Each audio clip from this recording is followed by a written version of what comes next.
നാരായണീയമൃതം ദശകം 72 അക്രൂരർ கோகுலம் செல். தனுர்யாகத்திற்கு அழைத்து நின்னை அழிக்க விரும்பின கம்சன் மனத்தில் இனிய அக்ரூரரை அனுப்பிட உவந்தனர் அவரும். தாசானுதாசனாம்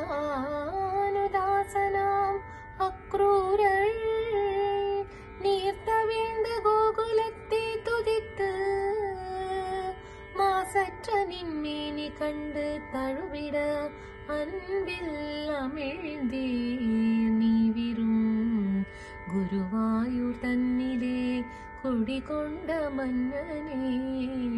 குருவாயூரப்பனே தீராத நோய் தீர்த்து வாராமல் காப்பாயன்